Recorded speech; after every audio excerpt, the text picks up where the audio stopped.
All right, everybody. All right, all right, all right. So looks like the devil don't want me to make this video. All right, man. So this is all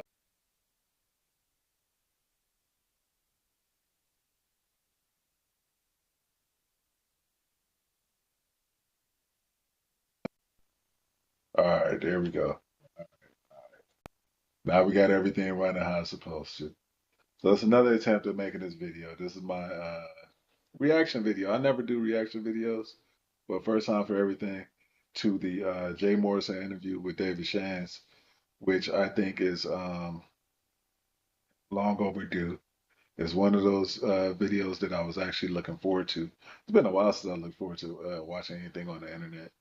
I don't know if I'm the only one that feels that way, but that interview was very, very, very in depth, very well handled, and much needed, man. I think that also, like the apology is never as big as the disrespect, right? Um, Oftentimes, people say, "Oh, my bad."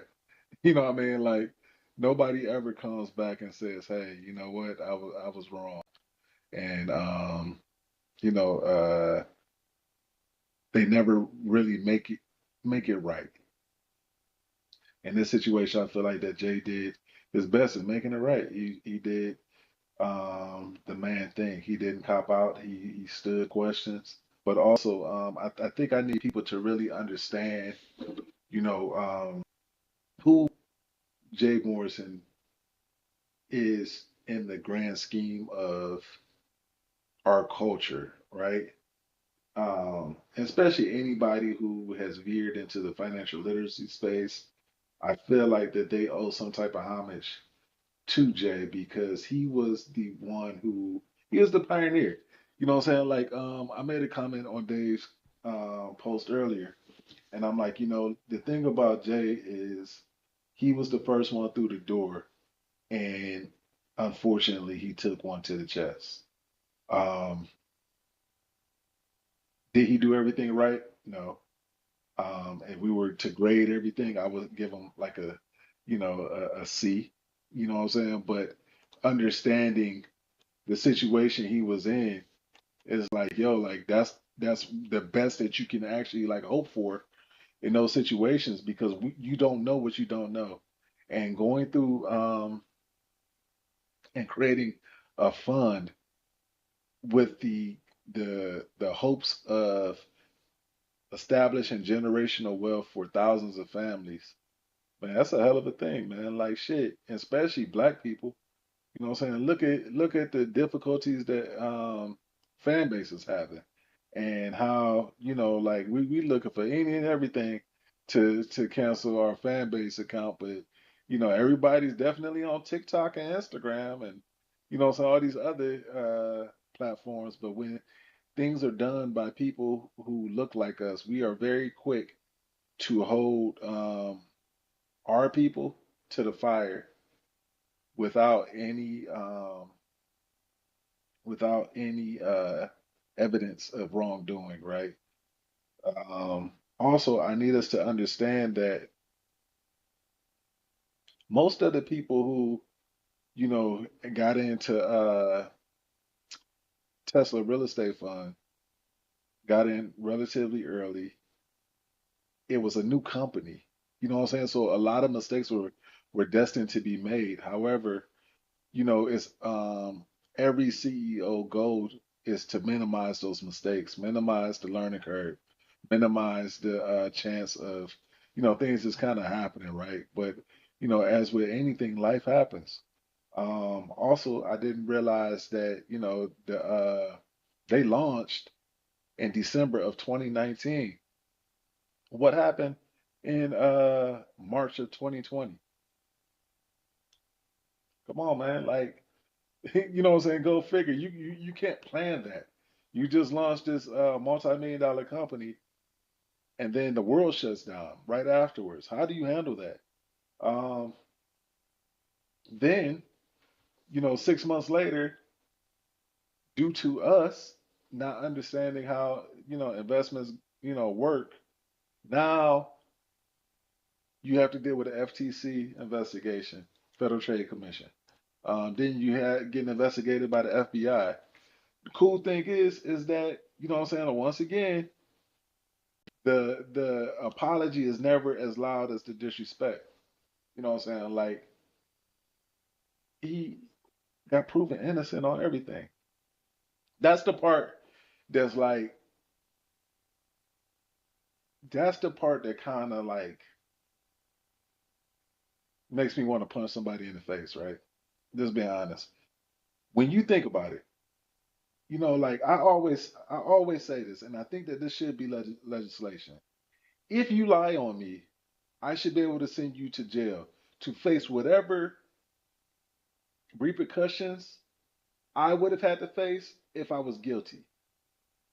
If you lie on a person, I really feel like you should have to deal with that penalty because your lie could have cost me my life. That. So you should be able to lose your life, right? I think that's fair.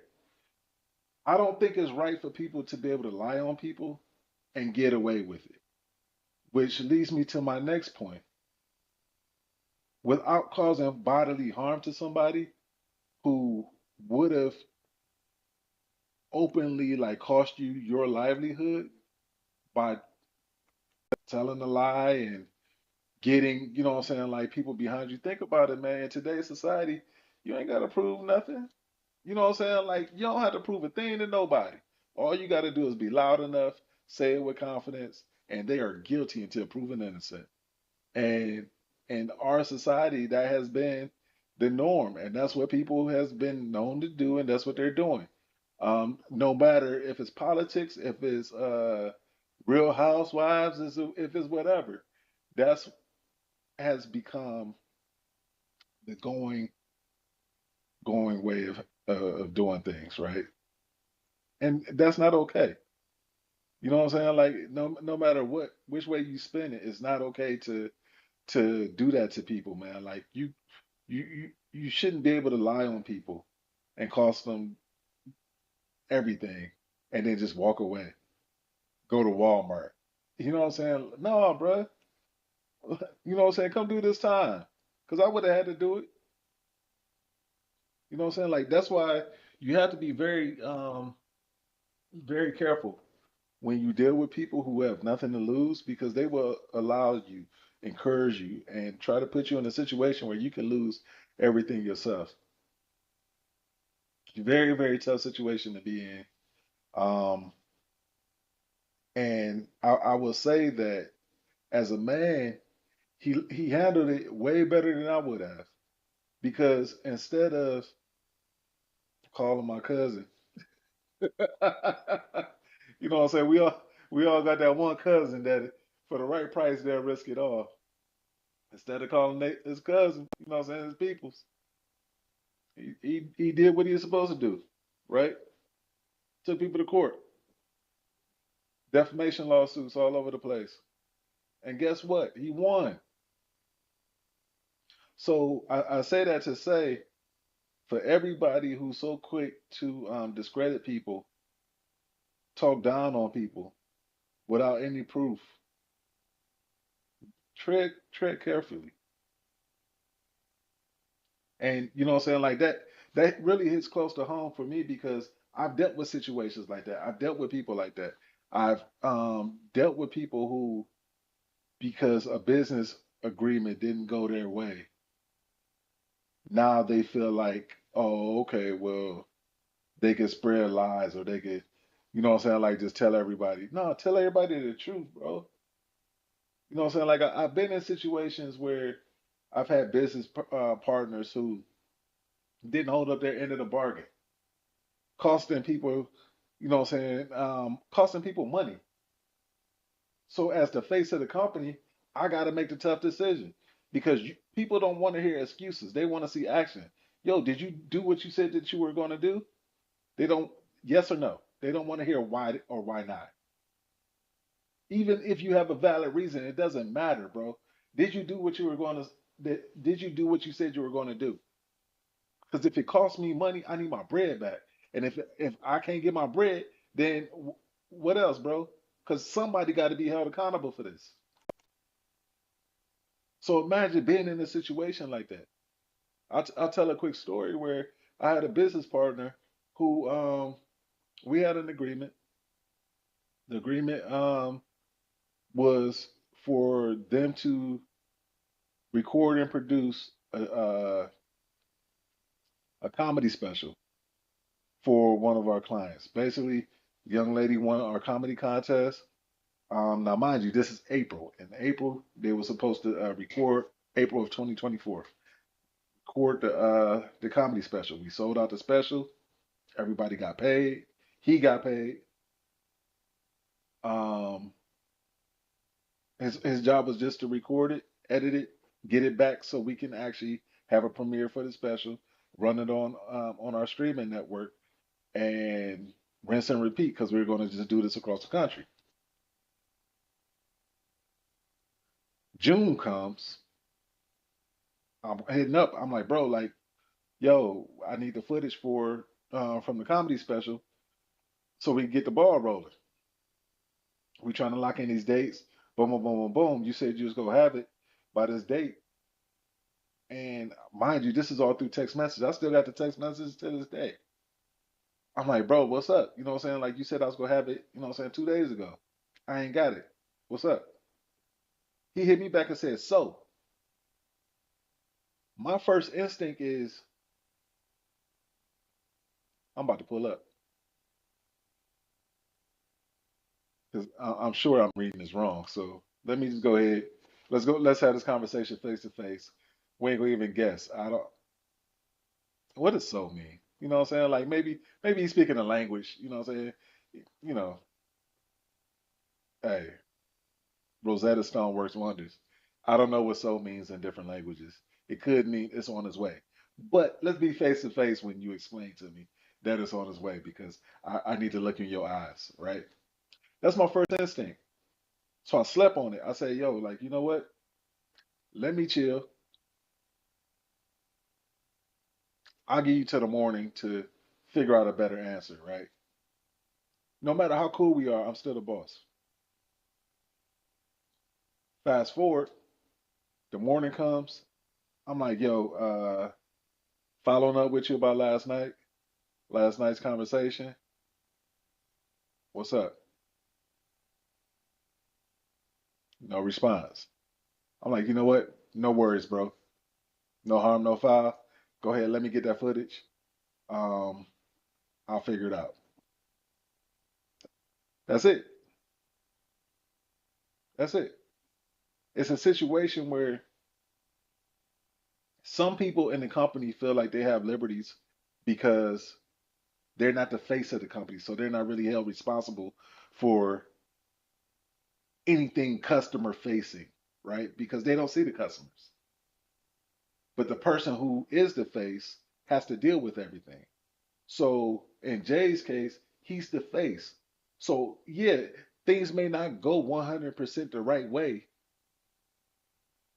but you don't want to hear no excuses. So all I can do is handle things however I need to handle it and keep the ball rolling. Outside of that, it's in God's hands, right?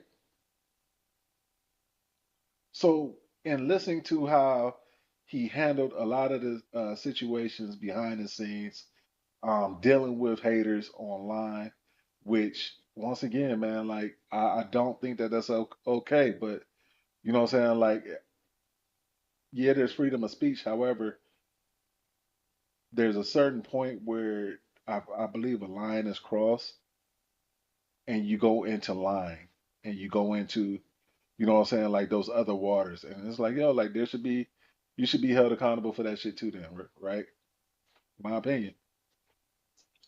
But listening to how he handled a lot of that stuff really, you know what I'm saying, shows that no matter what skill that you're doing business on, you deal with a lot of the same devils. You deal with a lot of the same situations where you have to be very careful, you know what I'm saying, with the type of people that you choose to do business with because those people who aren't customer facing, those people who may look at you with envious eyes for no other reason than you being you.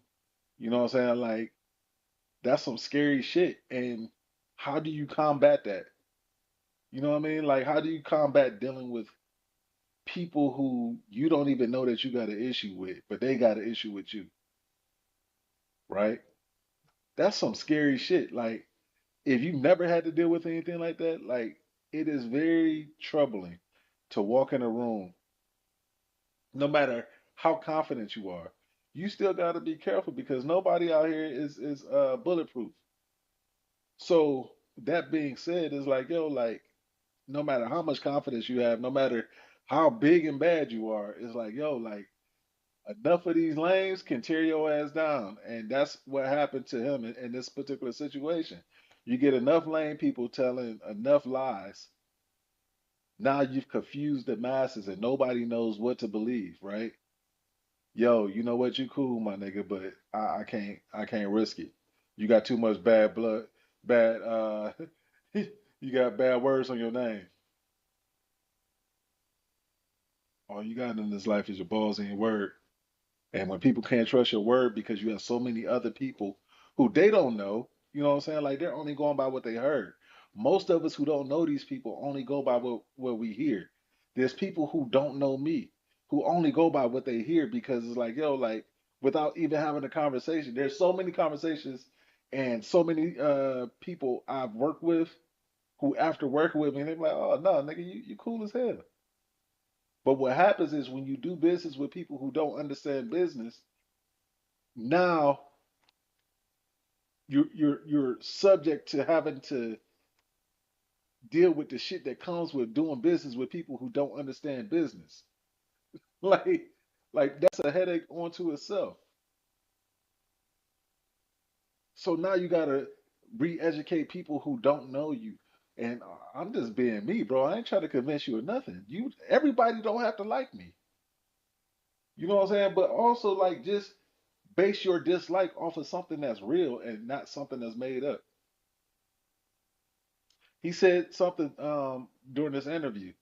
You know what I'm saying? It's like, yo, like a lot of the people who were closest to him got into it with him. And most of the reason why is because if we're sitting at the table, we're negotiating a deal. We come to an agreement. All right, bet. You know what I'm saying? It's 90-10 my way. But this is what's gonna come with it. This, and this. Boom. That's what we agreed to, bro. You signed off on this. Nobody had a gun to your head. That's business. You know how many situations I've been in where it's like, man, like shit, I signed up for 20% of this, but I'm doing 50, 60, 75% of the work. Shit, hell no, bro. We need to come back to the table. But you know what happens then? You go back to the table. Hey, bro, hold on. If it's that serious. But I'll be honest with you, I'm not one of those people who I don't renegotiate deals. Once the deal is done, bro. Like that's what you agreed to. That's what you want me to do with that. We signed up. We said we was gonna do X, Y, Z. We doing X, Y, Z. Boom. Next deal negotiated differently. But for right now, this is what we agreed to. So business is business. Let's go. It seems like in today's society, though, there's more and more people who don't understand that part of it. You know what I'm saying? Like they don't understand what real business actually looks like. They would rather get on social media and bitch about getting into a deal that they agreed to. I saw something earlier where it was like Meek Mill beefing with Jay Z because he signed a deal for 50 million dollars. Jay Z gave him five, and now he pissed off because he didn't get the other 45. So Jay Z like get in the booth then, make some music. You want more money? Go make some music. I don't see nothing wrong with that, bro. You signed a deal for X amount of albums. I ain't seen no Meek Mill album in so damn long. Tell me if I'm wrong. Go make some music, bro. I gave you 5 million. What you do with that? I can make 5 million go for. I can make 5 million stretch for shit. 10 years. Yeah, I can make 5 million go a long way though. Shit, I could probably make 5 million go for like 15 years if I didn't increase my expenses right now. Yeah, we'd be good. Be okay. You know what I'm saying? Like, can't splurge, but shit, you can make that go. But there's people who they go online and they try to bully you into a new deal, bully you into doing a different type of business. No, this is what you signed up for. I love Dave Chappelle, right? But I don't like how he did his business, bro. All right, yeah, something changed along the way, but what did we agree to? I don't like when people switch up the deal. Like, what was the agreement? Did we agree to this? Cool. Let's stick to that, bro. Like, what do you mean we switching it up? Why? Am I holding on my end of the bargain? So something switch on. Oh, your the way that you feel about the deal changed now. But when we signed this paperwork, it was all good. No, you signed the paperwork. It's done. So there's people who will tell you that side of the story, and they will give you a pity, a sympathy story based upon an emotional feeling and not business. Business ain't emotional, it's business, bro. That's the part that throws me every time. Like in dealing with a lot of these people, it's like, man, they try to throw their emotions and they try to mix their emotions in business. And it's not that. Like, this ain't that. Like, it's business. What is the business? What did we agree to? Did I do what I said I was going to do? Yes. Did you? Kinda. You know what I'm saying? So it is that when you're dealing with those type of conversations and you're only hearing one side, and I don't have the ability or liberty to actually like tell you my side of the story, then sometimes it's better just to sit still and allow shit to kind of be. But once again, the apology is never as loud as the disrespect or the accusation. And that's the part where I think that we definitely need to get better with, because we can start forming opinions about people who were innocent the whole time. It's like, nah, he don't like me because I stuck to whatever the deal was. Yo, I had to fire him because shit, when it was time for him to deliver on what he got paid to deliver on, he didn't. So it's either fire him or shoot him. How you want it? That's what people don't understand. And in today's society, it's very easy to give one side of the story. Now, don't get it twisted. He had a lot of different layers and a lot of different shit going on, and he wasn't innocent in all of it.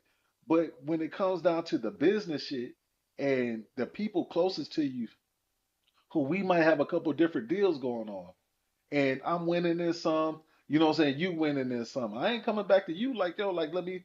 No, that's just how business go. And also understand when I'm bringing more to the table and I got to teach you along the way, then no, we're not going to be equal. We only equal when we bring an equal amount of everything to the table. If we're not bringing an equal amount of everything to the table, then guess what? I'm the boss, and it's going to go my way. The only time that we get even is when we are even with everything. So that's where a lot of miscommunications and misunderstandings happen. And then also when grown people feel like that they can't have a grown ass conversation. Hey, listen, bro, like listen, I ain't like the way how you handled that, but you know what I'm saying? Like in a bigger scheme of things, we need to come together and make this right. Cool. If somebody would have just did that, every we wouldn't even be having a situation right now. But it's crazy. And maybe I'm just looking at it from a personal standpoint because I've been on the receiving end of that type of shit for a very long time, and it gets very like irritating. not being able to address certain things with people because my first instinct is, man, like I'd just rather punch you in the face, bro. You know what I'm saying? Like, because I know I was right in this situation, but you ain't gonna go back and tell everybody that you tried to play me. You know what I'm saying? Like, you're not going to go back and clear my name. Like, when's the last time you heard that happen? Last time you heard somebody go online and make an apology and say, "Hey, you know what? I was wrong about that, bro." You know what I'm saying? Like, I jumped to the conclusion. We talked about it as men, and now we cool. But you know what I'm saying? Like, things weren't as you know what I'm saying I thought that they were. Because most of the time, everything can be cleared up with a conversation, but people don't think about that, bro. And my way of handling things is I'm gonna be right. Hey, bro, what's up? We got a problem? All right, bet. Yeah, that could be intimidating. That could be whatever it is. But guess what? I'm a man, and I ain't about to duck and dodge nobody about a conversation. So if, as grown people, we can't have conversations, then yeah, things like this is going to happen, and that's a messed up opportunity for a lot of us. Because think about it, what fund can you go to right now? You think about the oh, I forget the young lady's fund that she had in Atlanta, where just because it's for black women, now they like, oh, okay, well, you can't give grants to black owned businesses. Come on, man, like these opportunities aren't freely given to our community. So when they come up, we have to nurture them. We have to give some grace. We have to, hey, listen, bro. You know what I'm saying? Like, let's put some stronger financial people around, bro, so that way we can protect our investment. Look, we ain't trying to, you know what I'm saying, like get into business, but since we all invested in this thing, how can we help, right? Sometimes that's all people need is a little bit more help and some grace, some understanding on his end, better communication. This is what we deal with as black people, dealing with black people, bro. Like better communication. Hey, listen, you know what I'm saying? Like my overall vision started off as this, but it's ending up as that. And I'm figuring some things out in real time. Please bear with me. We got your money. We're not trying to, you know what I'm saying, like be bad stewards of it. Just bear with me. But who can withstand all of that? I didn't even know that they weren't even able to raise money since 2021. Come on, that's tough. But you got a fund in which you're supposed to be investing in real estate, and you see returns on the investment. No, they're not super huge, but that's not how. When you got 1,000 people invested in one damn house, how much you think you're supposed to get a month? That's what you're looking at. But trying to explain that to people who don't understand business is difficult. However, but, but being the person who is receiving the investment, that's where once again I say, before I take a dime from investors, yo, we need to have a powwow, and that shit gonna be videotaped. That you understand exactly what you're getting into. You understand the risk. You understand the reward. You understand your expectations. Everything, especially dealing with us. Unfortunately, because this is an example of what can happen. And I'm sorry that it happened to him because once again, I looked up to, you know what I'm saying? Like it was great to see a black man in my age demographic taking the torch and leading the way. But once again, like listen, and I'm not putting him in this light, but I'm just, you know what I'm saying? I'm just using this as an example. Once again, we are seeing what happens when black people try to make moves for black people. Oftentimes, it's black people who tear it down. Let's do better, people.